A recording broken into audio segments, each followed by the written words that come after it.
record. I am so pleased today to be having a discussion with my great friend, Tim McCluskey. He's a poet, he's a writer, he's just an all-around great guy. And I'm pleased to say there he is. My friend, how are you?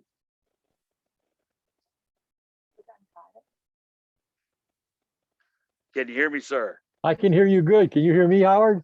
Yes, sir. Yes, sir. How you doing? I'm doing great. How about yourself? What a beautiful day it looks like out there. Yeah, it's nice. It finally cooled down. We've had lots of hot weather, no rain, fires, but it's cooled down now. It's really nice. So you've had a little bit of everything going on, huh? Yeah, but today it's just beautiful. Well, I've been I'm so eager. I'm so glad that we're finally able to talk.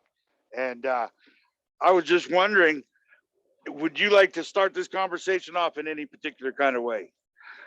No, but I tell you what I did. I put some seeds out. So if I saw, because the chipmunks, they're out here with me every morning. Yeah. I come out every morning, I drink coffee, and I sit out here and I put out some seeds and I feed the birds and the chipmunks.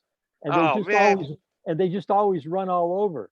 So I wanted you to meet them. So I put out a few seeds. I don't know if they'll show up, but I think they will. And they'll just kind of run all over. You'll see them. It's kind of funny. Oh man, hey, that's more fascinating than anything that we can talk about anyways. Yeah. I love chipmunks. Yeah. It's like I get to know them. There's 4 that come and I know each one of them. It's so funny. Yeah, I agree. I remember I had a mouse in the house, and I got to know him pretty well. And he brought a friend around. This is before I had the place cleaned up, when I was in that rough spot. And it turned, at first I was mortified. Oh my God, I have a mouse. And this guy was actually pretty. How should I say, courageous. And he would come around, and the next thing I know, he's got a friend. And I thought, oh gosh, here we go. But it turned out I got to know those 2 guys pretty well, and we worked well together. Well, they're gone now, but Yeah, I like having creatures around. It's funny. In my life, I've never been into domestic pets like cats or dogs. I don't know why. It's not that I dislike them. I just don't feel drawn toward them. But I've always been drawing toward the mammals out here in nature, and I feed lots of different things. I feed pine martens and coyotes and deer and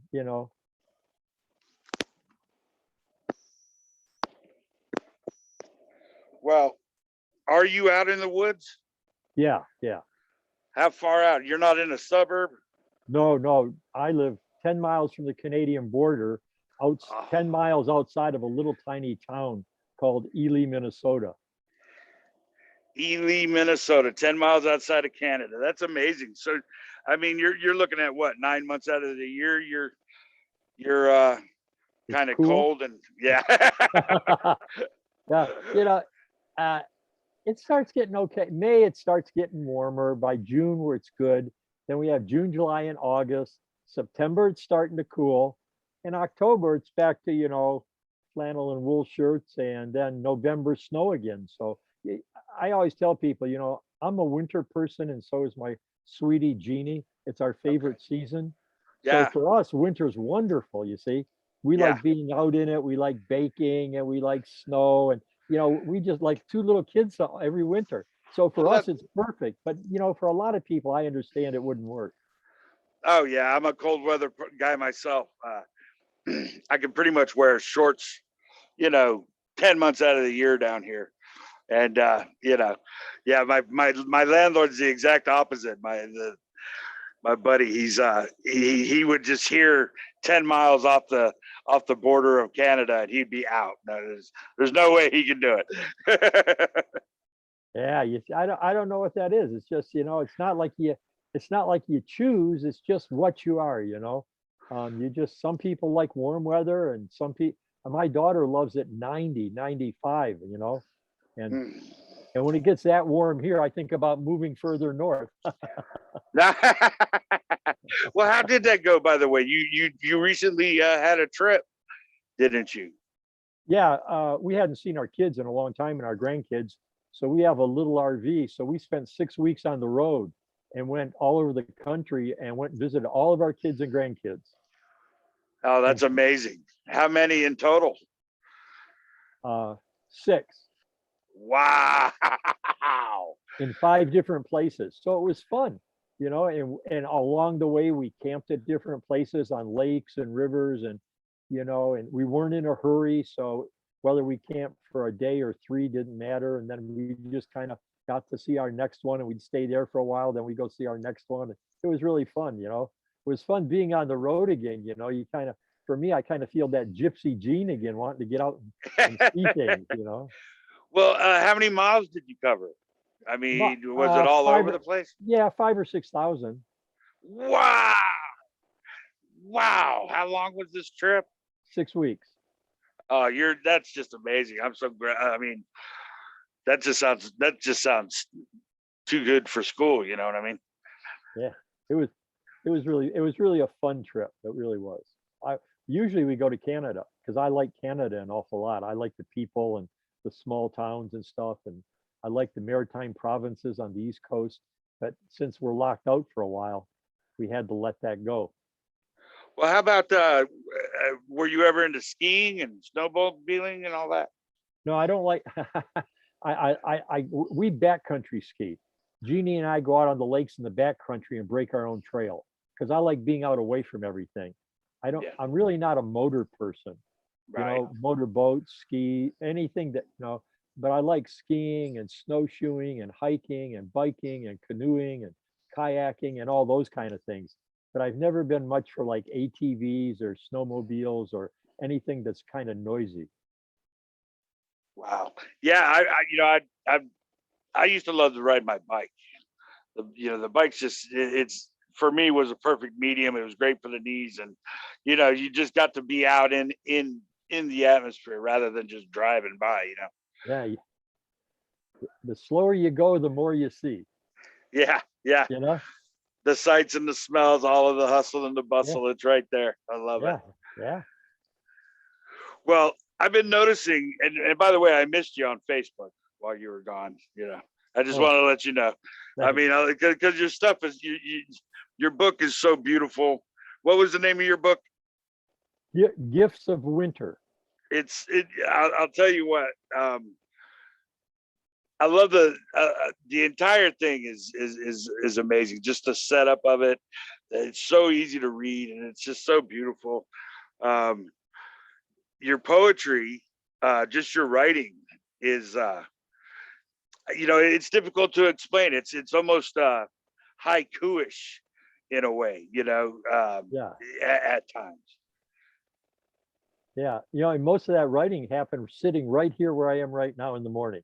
Is that right? I would say the majority of that book was sitting right here in the morning out here with a cup of coffee and the birds and the chipmunks and doing something. And then, poems are funny, at least for me. I don't remember trying ever to sit down because I'm going to write a poem, but I carry a book with me and they just come up.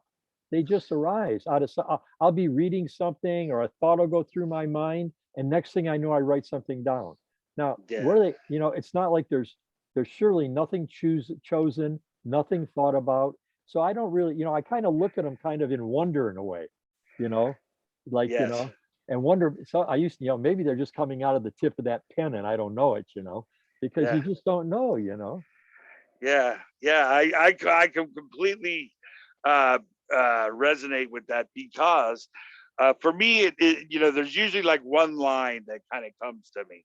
Yeah. And so I'll write that one line down and then it just, from there, it just goes. Same thing, just for me, that one line comes up and it's Yeah. so clear.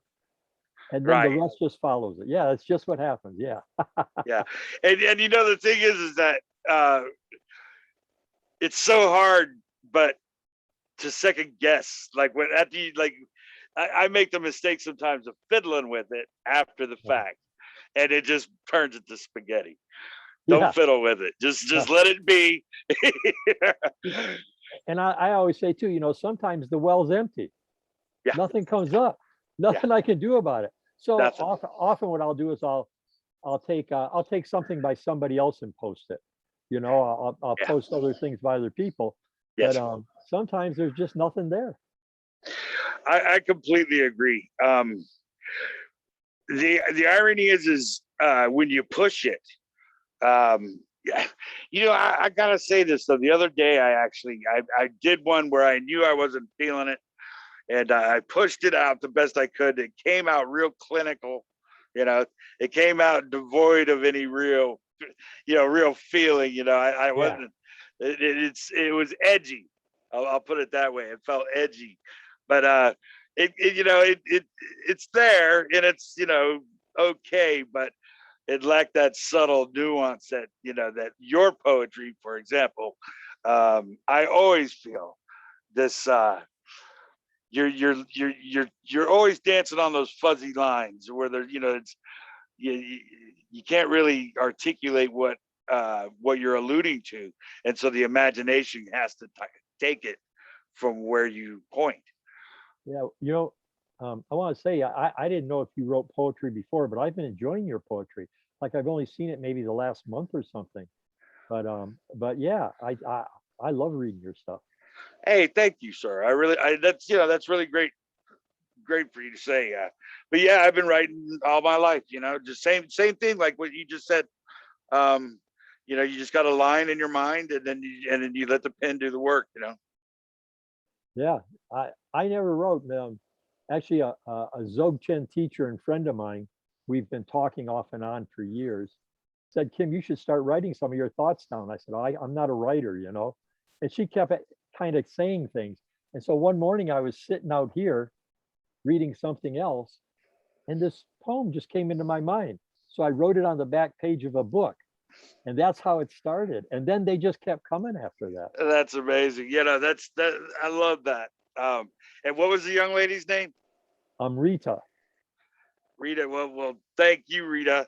I appreciate you for getting Kim to put pen to paper. Because really, truly, I mean, it's obvious the response that you get is heartfelt. It resonates with a certain mindset, I guess you could say, or however you want to say that. Well, one of the things I've noticed that I really enjoy is that a lot of times I write it, but I don't think about it a lot. Yeah. And then people will start making comments sometimes, good, I mean, positive and negative. I hate to say that, but at least criticizing it in different ways. Yes. And then I become aware of how these words mean to me and how everybody in their brain is interpreting it different. Right. And I really don't have a clue what anybody's reading. I don't have a clue. Yeah, that's actually beautiful. I get that a lot too. What I'll get is this, because I like to put the little paintings with the little pictures with the poems or whatever. Yeah. And somebody will say, "Nice illustration."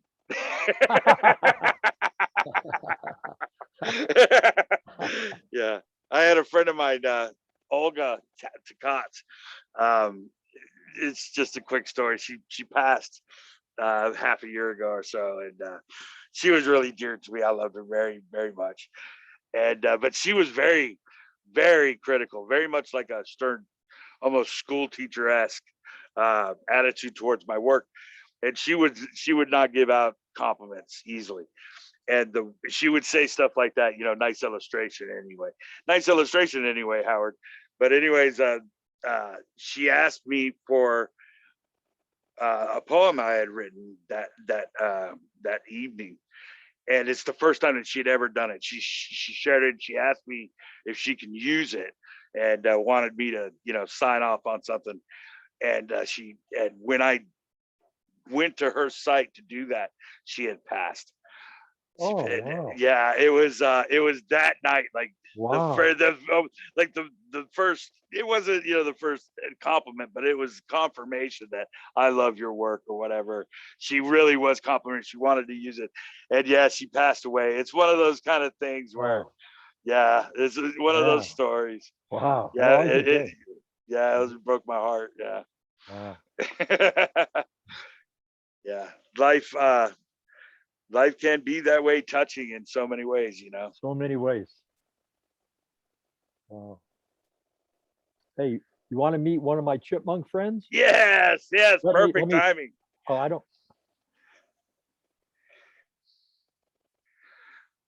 oh, There, can yeah, you see him? yes, sir. I love it. I think one just bolted to the right. Yeah, he did. Yeah, he got a little he got a little nervous when I moved the computer, but He knew somebody was going to be looking at him. yeah. So I was, it must be interesting for you to now chatting with all these unique perspectives on, and although, on the outside they appear different, but they all have the urge to express that inexpressible thing. I agree completely. Um, yes, sir. You wrote me something yesterday that was a great insight, and I really do appreciate that. It's about the person, and it turns out, yeah, I think you're right. Yeah. Everyone's unique, and none of them are wrong. I mean, Right. you can't be wrong. So to me, everybody's so interested. They're just interesting to me, Yeah. in how they try to share this or it or whatever you want to call it. Well, thank you so much, by the way, for that, and thank you for your time and energy and attention. Um, I appreciate you looking and giving your consideration. Can I ask you, do you have a few words on what you just mentioned, this or it, or however you want to say it? Well, a few words on it. Yeah. Yeah, right. No pressure. Take Hey, your time. Do hey, whatever, however. Howard, I'm waiting for a poem to arise. Well, hey, I'll tell you what I was thinking about this morning. I was sitting and I was thinking about how often it's said that it's nothing, okay, and then yet, but then other times, it's something. It's like, so if I use the term nothing, that's kind of if the term nothing is used, it feels constrictive to me, like it has a definition. And Yes. if the term something is used, I realize that, but it seems that's not enough or something like that. So I don't know if you see me write, and this is what made me think of it. When I write, I usually write something nothing is one word. Yes. Okay. Yes. And that's because the something in it is the joy and the happiness and the adventure and this amazing thing called life. And and it's all of that. And yet the nothing is the knowing that it's not really there. And so one gives you, the something gives you all this pleasure, and the nothing gives you freedom. And yet they're inseparable. Yes. I agree. Yes, it's impossible to differentiate between the two, and for me, it has to do with the lack of foundation. Um, Foundation insofar as a source is concerned, and that's how I resonate.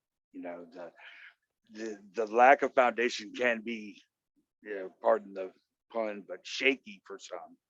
You know, but the reality is that lack of foundation, you know, within the parameters of a shared reality does exist.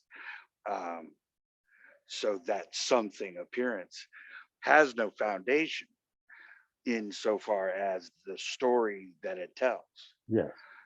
And so, uh, for that foundationless appearance of a something to articulate what is beyond separation or other than separation is the lack of separation appearing as separation. And it's, I mean, it's insanity because the thought thinks itself. And you know, it's as the thought cannot detect the source, it predicts a source, and a path and a destination, and gives no example of it. And so you, words can't really describe the difference between nothing, something, no hyphen thing, and a void, for example. You know, you could discuss those differences, those subtle nuances, but it's difficult because you can't make a claim positively or negatively. Yeah, I can't claim for sure there's something here even. I can't claim it for sure, but Yeah, when I'm laughing and chopping wood, it all seems very real to me, right. So it's really beautiful. It is. I think it's just amazing how it's just keeps unfolding, and yet somehow it's only unfolding inside me. I'm only ever dealing with my own perception, whatever that is of this. And no one else can ever see it like this, and I can never see anyone else's. That's why when some people say it's lonely, I hear what they're saying. I haven't experienced that personally, seeing that I only speak to myself because and see myself, and it's a lonely world. I don't feel that, but I really understand what they're saying. At least I think I do. You don't understand the lonely world. No, I understand what they're saying, that if you think you're all alone, really alone, that it's just all your creation and there's really nobody or nothing else there, then I think that's what they're saying, that could produce a deep feeling of loneliness. But to me, the amazing from here, at least, just overrides everything. Yes. So, well, that's interesting. I mean, you don't feel alone. No, no, I mean, I can go there intellectually, like I Yeah. just did, and I can explain it to you. But for an actual feeling, do I have a feeling or a sensation that I would tack the loneliness label on? No, I don't. You know, the interesting thing about that is because, you know, I don't have a problem being alone, you know, and the I never have really, you know, I've always, you know, I've never really had a, you know, an instinct to need to be around people, although I love people, but being alone is fine to me. So, but in a way, it's not loneliness as described by many individuals. Yeah, So you know what I mean? It's. I don't think we're talking about the same thing. To most people that say, "Oh, I feel lonely." yeah, I agree, because I've spent a lot of time alone on trips in the woods, and actually, loneliness isn't whatever happens. Usually, a kind of a gentle peace sets in. Yeah. you know Mm. it's like, the longer I've been out alone, like on a canoe trip, the more days that go by, the less chatter I have, because yesterday was just like today. It was just quiet in the woods, and the day before that, and the day before that. So there's not, and so without all that chatter, it just seems there's a peacefulness or a gentle peace that just naturally manifests more. Yeah. Yeah. I agree. I completely agree. I think it's amazing. You know, as I said, I love being sociable. I love talking to people. I love that aspect too. You know, I've had beautiful friends all my life and everything, but yeah, there's not a, you know, you get out there by yourself and it's really interesting. I don't feel a need to, you know, I think it might have something to do with the way we look at life, Kim. Or we look at the way the world is. It just is the way it is. Yeah, but that gentle peacefulness is right there, not ever changing, right in the middle of downtown New York. Yeah, It's still right there. It never yeah, went anywhere. It never changed. You can't make it come or go, and it comes on. It comes on at different times, and it's come on at different times in my life. Where in the midst of all this, there's just this peacefulness of just part of it all. Right. And even, and as you said, you can be in the middle of a crowd or a party, the individuals will come and go, and that's a part of the landscape of what appears. There's a, you know, that whole, it's a little funny to watch the Howard character interact with others, and it's it's odd because is it you actually interacting? Is it, I mean, are you making a decision to do something? Is there a you that actually controls uh that whole dynamic? I've never been able to find a chooser. Yeah. I don't know why it comes or why these words are coming. It's not like Yeah. I'm thinking about any of these. There's Right. nobody here choosing this. This mouth just opens and these words fall out. But how do I know where they come from? It's so beautiful. Yeah. That's there's a freedom, I think, without without the thought of a chooser. Yeah. The lack of responsibility is seen by I mean, for me it's just immediately that's it is what it is, and in no way am I saying that um you know uh what we're talking about here is what can be known. We're not talking about what we prefer. We're Right. talking about what is. What is? And what is no responsibility Mhm. whatsoever. It just happens, It you just know. happened. Yeah. And what freedom that is. Oh, it's beautiful. And you can't make it happen. It just happens, you Mhm. know? And sometimes it shows up in interesting places, you know? A while back, I had a dear friend get really angry at me. Okay. Really angry. And it was just a misinterpretation on this person's part that they came later to see and all that. But in the midst of this thing, and it was very intense, all I felt was compassion. I didn't even feel, it was like I didn't hear, and it just arose naturally. I didn't hear the words. I didn't really hear the accusations. All I felt was my dear friend who was really, really suffering. You know, Yeah. I could just feel his pain and I just wanted to hug him. That's all I could think of doing. Um, but it's like you say, that thing, and we can't call it up, and sometimes it doesn't come up. But when it happens, it just happens. You Yeah. know, just like if you get angry back, it just happens. It just You know, happens. it Yeah. just happens. There is no chooser.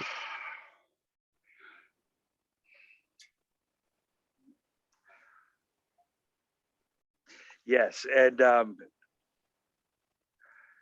within that thought within a thought or dream within a dream reference that we're alluding to here, I think without a dreamer, without a thinker, Yeah, there's just thought, and there's just that illusion of separation within that thought that creates the individual and the uh, the awareness of objects and things of that nature. You run into um, this paradox of trying to explain um,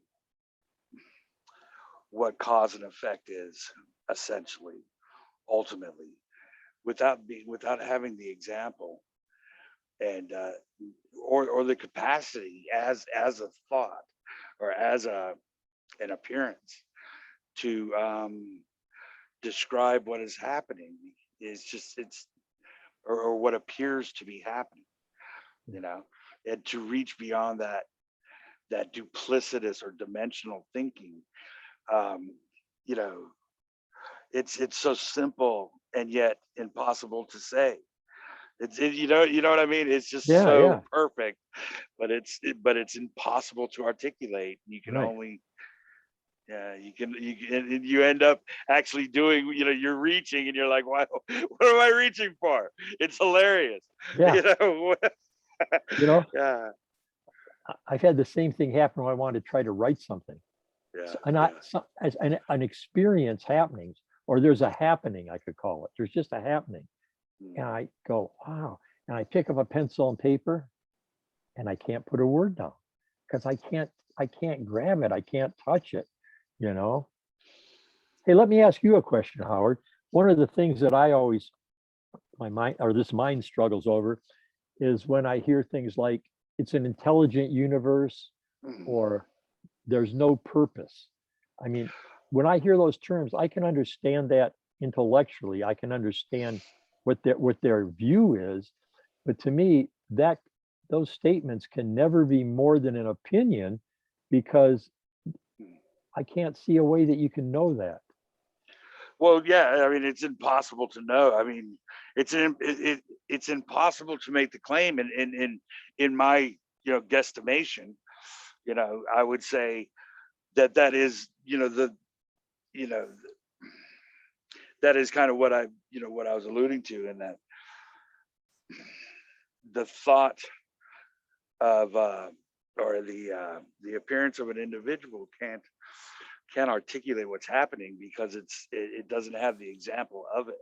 But the beautiful thing about that, um, the purposelessness or meaninglessness, or whatever you want to say, it's that, because I can't reach no thing, I can't articulate what that means.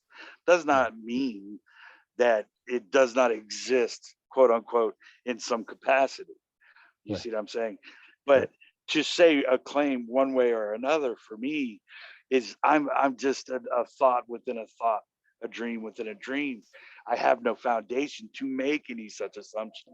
And to what I appear and for what and how, and all of those questions are just, the beautiful thing about asking them, though, what I love about that entire inquiry, is that you end up on this side of a lack of a claim, a lack of a belief, a lack of any kind of need to assume anything, Yeah, uh, from an individual standpoint.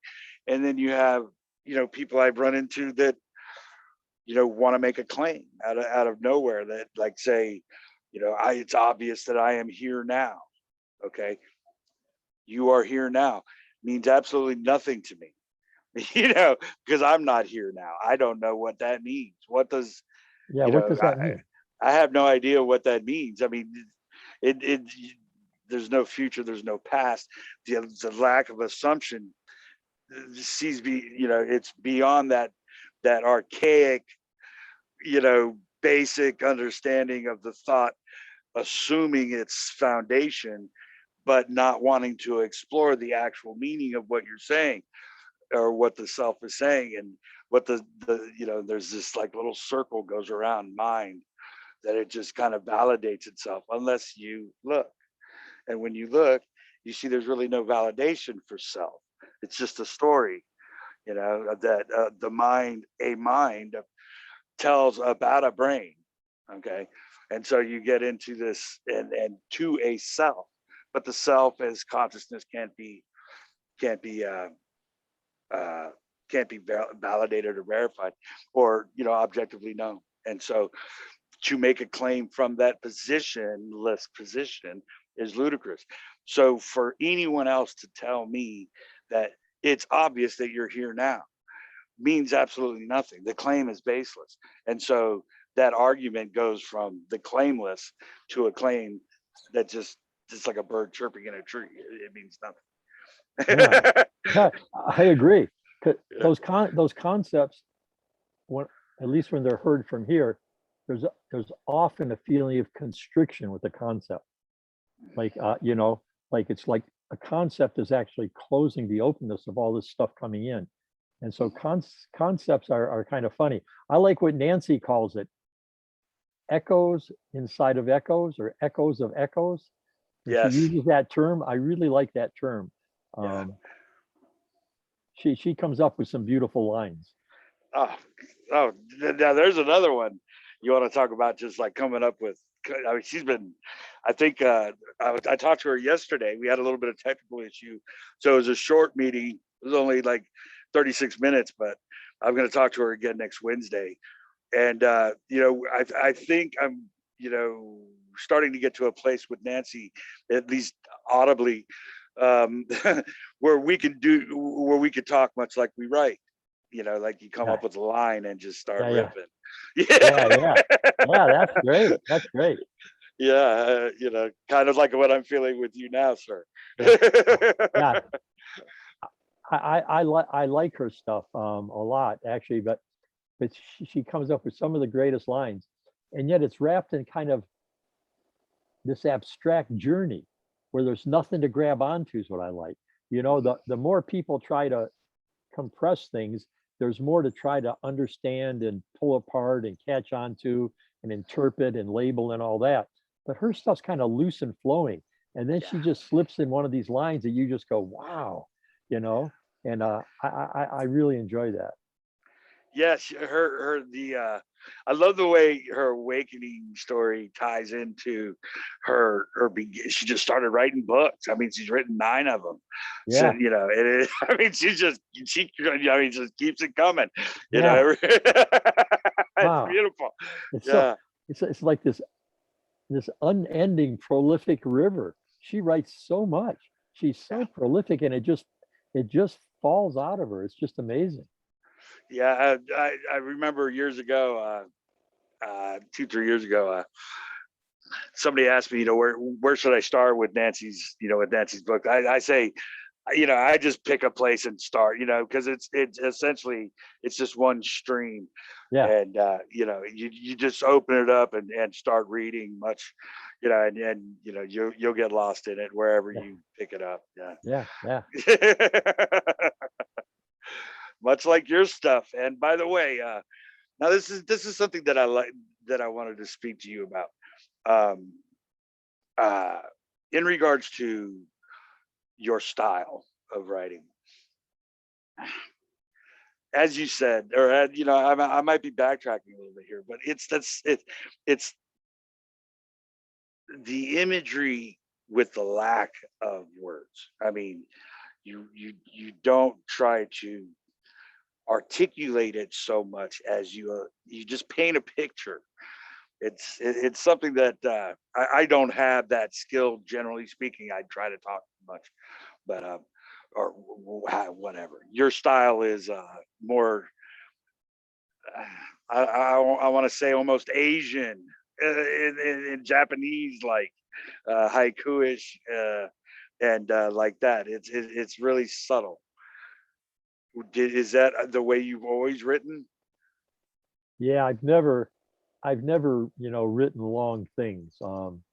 Actually, I keep thinking someday I'll try, but it never quite arises.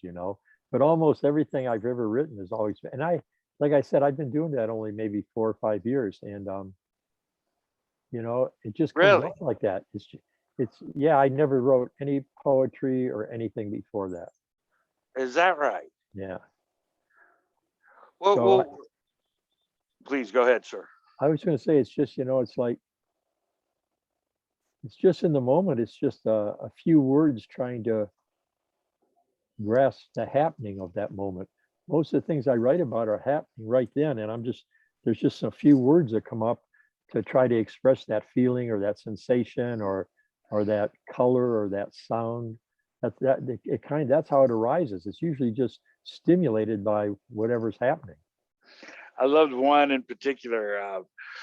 This is 6 months or so ago. You something about red jacket, snowshoes, white snow, blue sky, happiness. And I was just Yeah. something to that effect. And I Yeah. was just like, how can you not identify with that? How can you not see that picture? That's so beautiful. Yeah. I mean, so the imagery was perfect. Nice crisp air, blue sky, happiness. And I loved it. I think that was, when I really started paying attention. It was just so perfect, and so few words. And yeah, I think yeah, I immediately resonated with you. It's beautiful stuff. I'm glad you enjoy it. It's it's interesting. I it surprises me when it comes up too. So it's not like, it's very interesting. I mean, you're the same way though. Like you said, you're just doing what you do, and all of a sudden the line pops up, and you write that line, and there's a poem under it. Now you might not know in that moment what it's going to say, but it's going to come out. Right. I think. And please go ahead, sir. I'm sorry. Well, I was going to say a lot of mornings I go for a long walk, and I'd be walking along, in the woods, and one of those would come to me. So I just write it down on a scrap of paper and stick it in my pocket, and then I come home and I look at it because I know there's a poem in it. Right, right. And yeah. So then when I get home, I pull out my piece of paper and I look at it, and I just write it out. Yeah.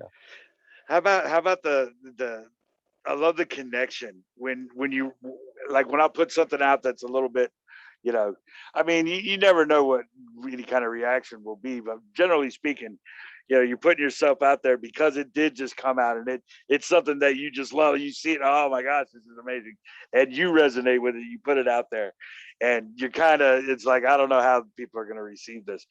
And so, you might get a negative comment or something like this. Somebody might ridicule you or something, but then you'll get that person that resonates with you, and that one person that understands what and totally reciprocates.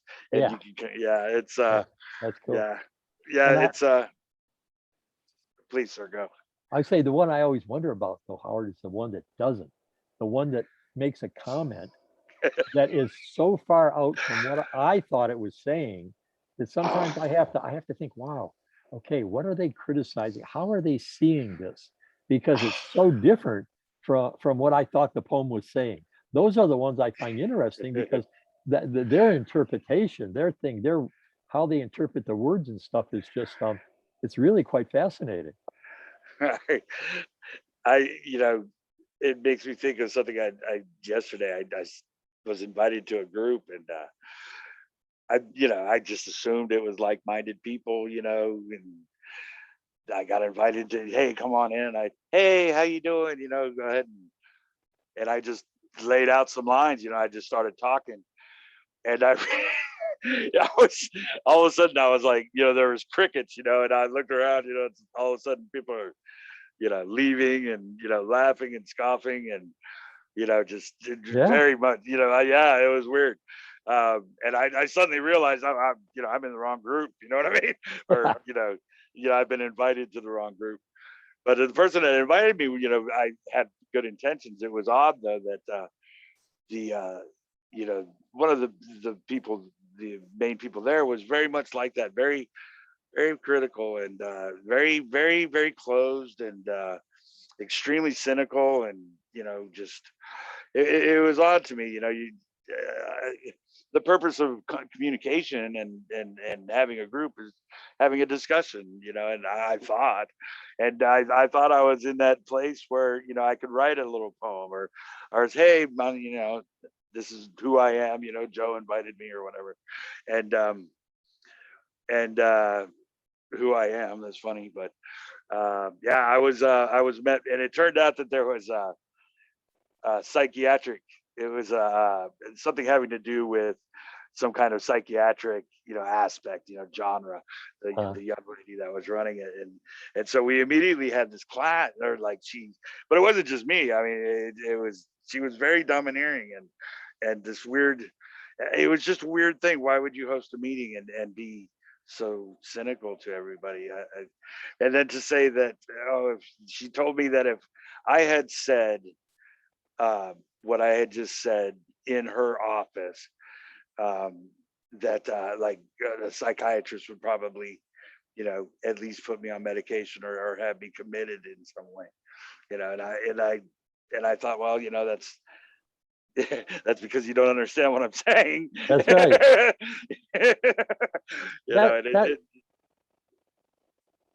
I should say that's why you've created such a beautiful thing, Howard. You've brought all those people together that are somewhat like-minded, all Right. expressing the same thing. And with you, you're so warm and open and friendly and accepting. People are willing to sit in front of you and just talk naturally and easily, knowing that it's all okay. And that's a wonderful thing you've created. Man, from the bottom of my heart, I couldn't have asked for it. I mean, that's just it's really what I'm trying to go for. I had no intention in the first place, but I realized really quick every person I talk to has an entirely different universe going on. I mean, Yeah. their experience is in the and the banquet, the banquet. I realized, well, this is amazing because there's so many people that nobody really has even talked to, and it's a banquet of infinite, capacity. Every story is different. Yeah. You know, That's what makes it so much fun. yeah, yeah. And I realized that's such a beautiful insight because it wasn't until after I started doing it that I realized, this is not, you know, it's not the Howard show. I mean, I don't even want to hear myself talk over and over again like that.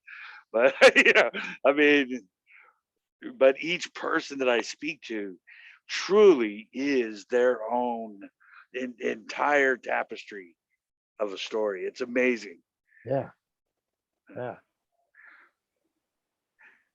Yeah, that is thanks for saying that. And to be honest with you, Kim, you were the one that you were my Giselle Suarez was my first official interview, but you were the one that got me to actually do it. You were the one that I was talking to you. I asked, hey man, can we have a discussion? You said sure.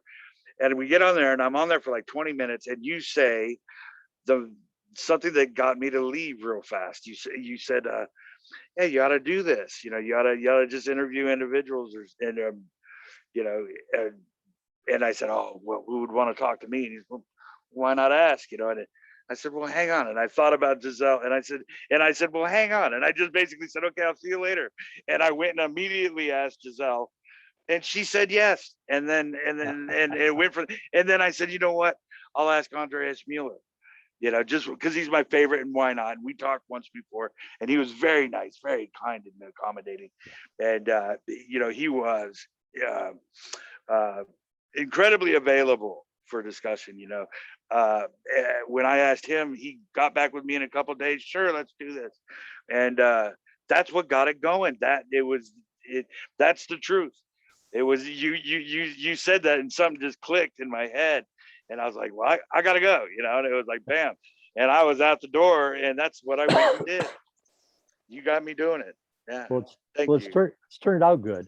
I don't listen to all of them fully, Mhm. but I listen to at least part of them because first, a lot of these people I've heard about or read little blurbs by them or something, or seen them on Facebook, and it's so much fun to go hear their voice and their voice tones and their Yeah, facial expressions, yeah, and you kind of get a feel for these different people and how they're presenting it, and they're all so different, you right. know.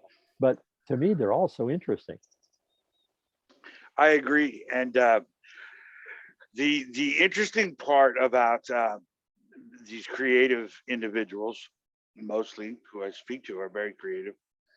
Um, they are independent uh, uh, minded. Each one of them, there's not a whole lot of there's not a whole lot of seeker there as far as they all have their own style, and they don't want anybody to inhibit that. And I wouldn't I and I definitely wouldn't want to try. So it's one of those. It's a different aspect, maybe forming to each individual rather than having each individual stand in a line and be told the same thing over and over again. Yeah. Perhaps connect on that individual level, and see where it takes you. You know what I mean? Well, I think it's that openness that lets them really share deeply and just relaxed way who they really are.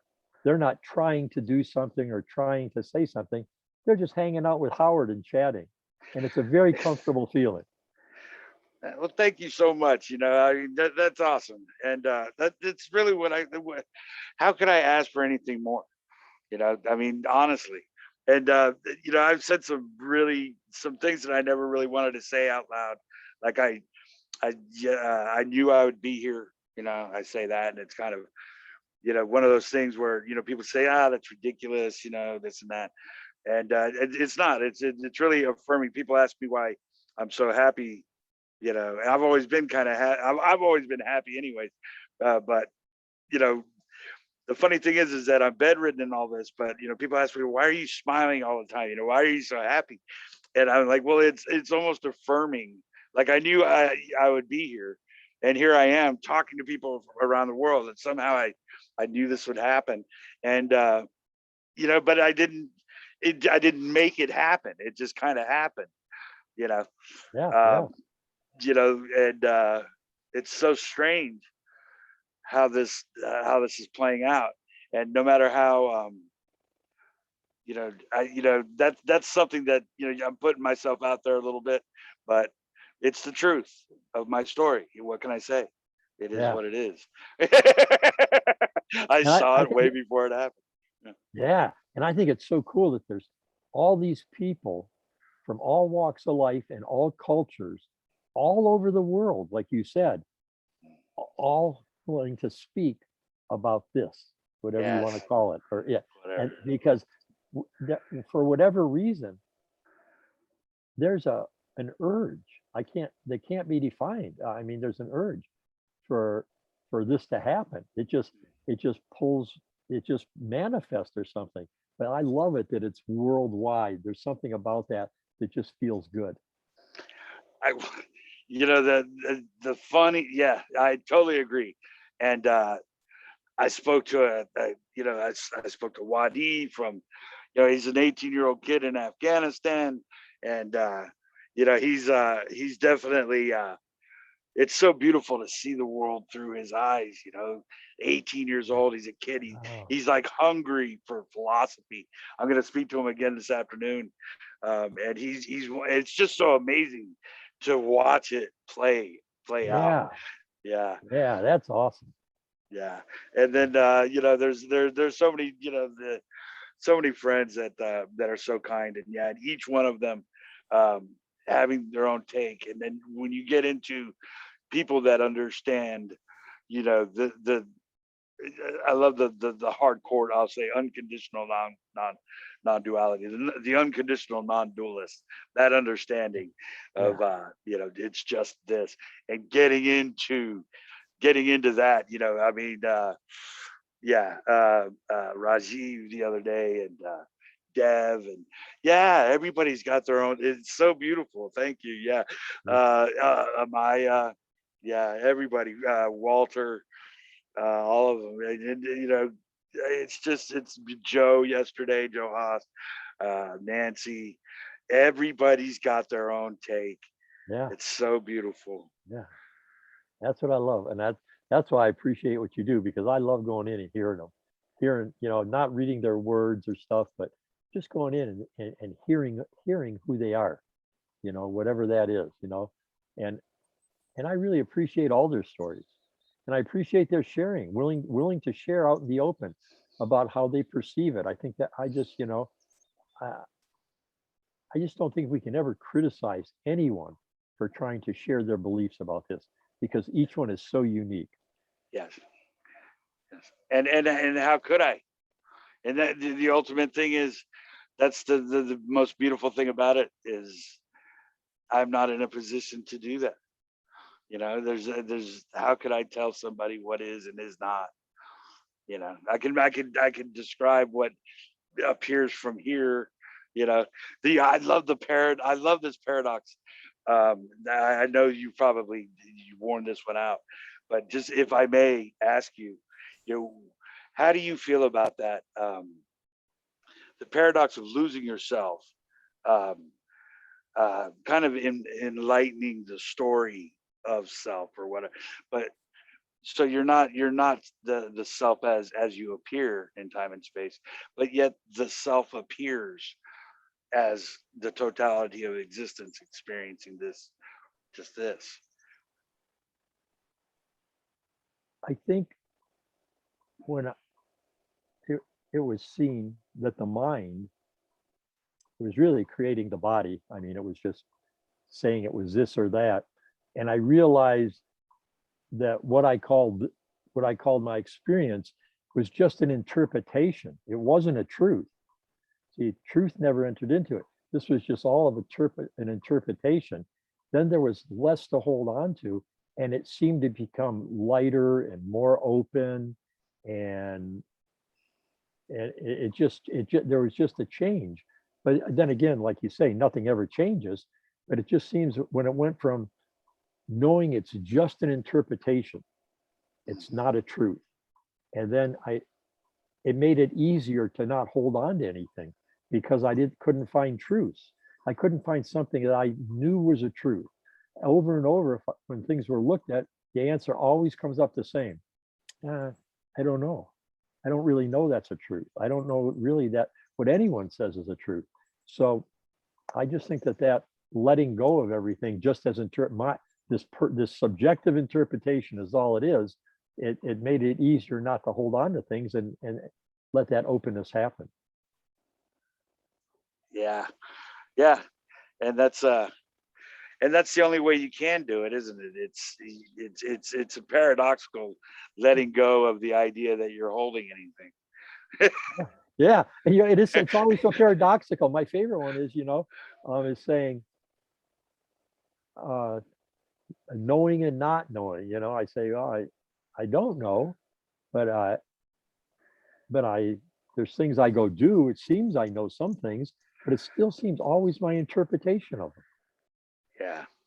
So that's in essence, what we're all doing. We're just all sharing our subjective interpretation of whatever is. That's, yeah. And in that, and so that we're always right for ourselves, but that's the only one we can ever be right for. It's this is how I see it. I can't deny it. Whatever I think of it or whatever comes up, I can't deny it. There's something. So for me, this is it. But for anybody else, they don't have a clue what I'm seeing. No, we can't share color, smell, No, nothing. anything like that. We appear to have a shared reality that can't really be shared because there is no objective point in which to say any of this is objectively real. Yeah, I don't know it's real. Even emotions. If I get, let's say I got upset with one of my children or something, and instead of getting caught in all the words, I just feel what that feeling is, and I just keep going into that feeling and into that feeling, just really being that feeling. And if you leave all the words off it seems those feelings just come and go and pass through you. But soon as we label them or conceptualize them and need to understand them and that, it locks them in. That feeling lasts forever. But without words, this whole sensation feeling thing is just part of the dance. Yes. Yeah. And then the dance is the music dances the dancers, kind of. Yeah, that's what happens. Hey, Howard, I want you to know, when you said the dance is, I was standing on edge for your next word. I was thought, oh, here it is. Yeah. The music, yeah, the dance is just this. This is. Yeah. Yeah, that's amazing. Yeah, there's a lot to be said for that very simple shift in perspective in perception, in that the music plays the band. The music dances the dancers. Nothing is making this happen, and that is the marionette without the strings analogy I use. That most people, I mean, seriously, you need a shift in perspective to actually understand what that means. Yeah. It's a lack of dimension as traditionally understood. Yeah.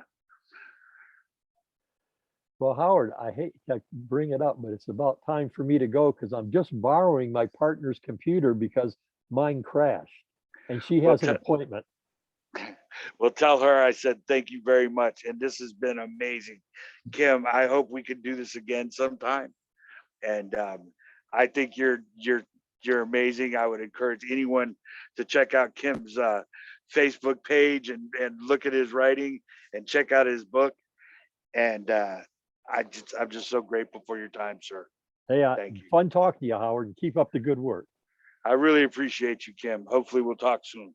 Okay, take care. Bye-bye. You too. Bye.